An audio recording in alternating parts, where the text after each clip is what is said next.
What's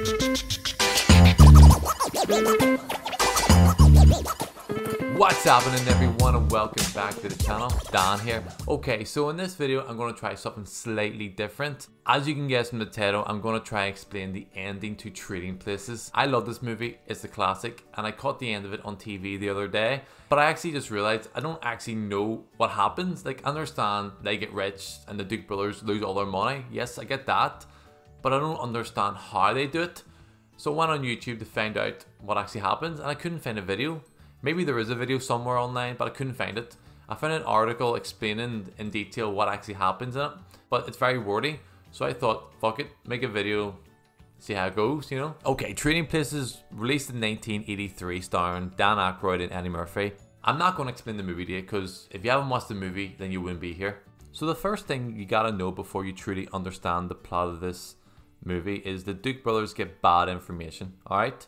So the Duke brothers think they got their hands on an advanced copy of the government orange crop report, giving them inside information to what's going to happen in the market of frozen concentrated orange juice.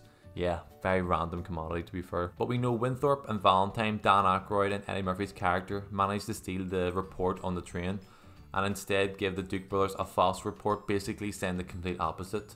So the actual report says the orange crop is strong, therefore when the rest of the world learns this, the price of orange juice will fall. But the false report created by Winthorpe and Valentine say the crop is bad, therefore the Duke brothers believe the price of orange juice will rise substantially, okay? The second part in this complex ending is the price of orange juice is driven up. At this stage we're on the floor of the Commodities Exchange in New York City. The Duke brothers have told their trader to buy orange juice no matter what, no matter how high the price actually goes. So the market opens, the Duke brothers trader starts to buy, everyone sees and think they have inside information, like they know something. So everyone else starts to buy and the price of orange juice goes up and up and up ridiculously. I think it goes to somewhere like $3 per pound. Okay, so the next part is key. And I missed this part, and I'm guessing a lot of you probably missed this part as well. So Winthorpe, Dan Aykroyd's character, yells out, "Sell 30 April at 142. Now. Sell 30 in April at 142! Sell 30 April at 142. I haven't got a clue what that means. So this article explains it. What it actually means that he's promising to sell orange juice in April for $1.42 per pound. Okay, so at this point the price is like $3. So Winthorpe is promising people that I'll sell basically for half price. The 30 in this line means he has like 30 contracts. One contract equals to like many pounds of orange juice.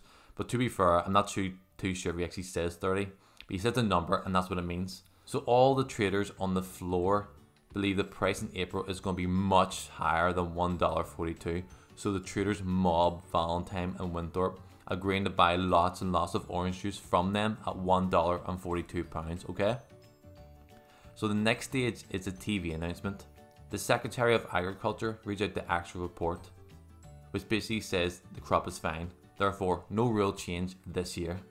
So all the traders now know the orange juice isn't going to be ridiculous, so they try to sell. So all the traders a minute ago who were trying to buy all they could now suddenly want to sell. So the price falls. The price falls the next to 29 cents, and this is when Winthorpe and Valentine start to buy. Okay.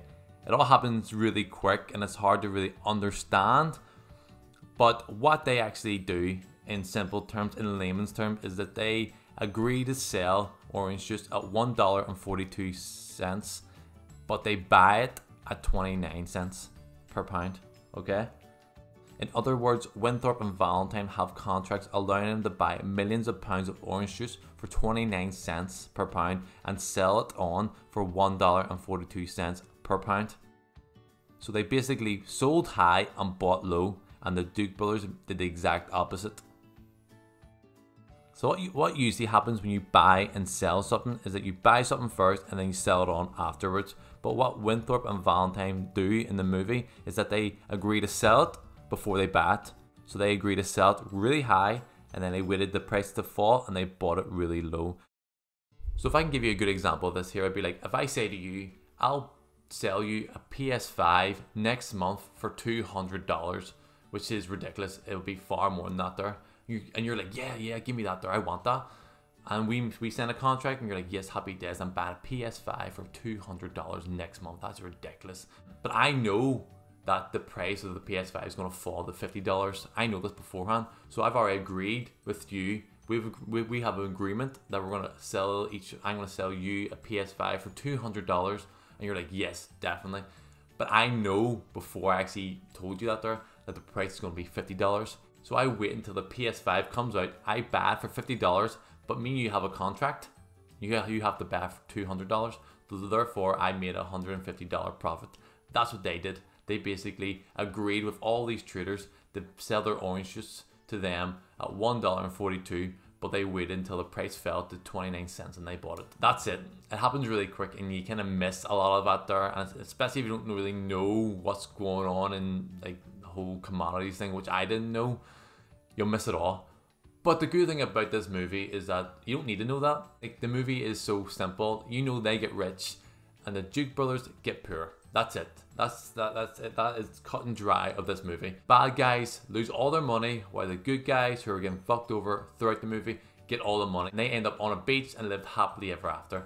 That's it. So thanks for watching. Hopefully I helped explain the movie, and I think it actually makes the movie a bit more enjoyable. All the information in this video was actually provided by Robert Smith from NPR.org. His article will be in the descriptions below if you want to give that a read. Alright, cheers.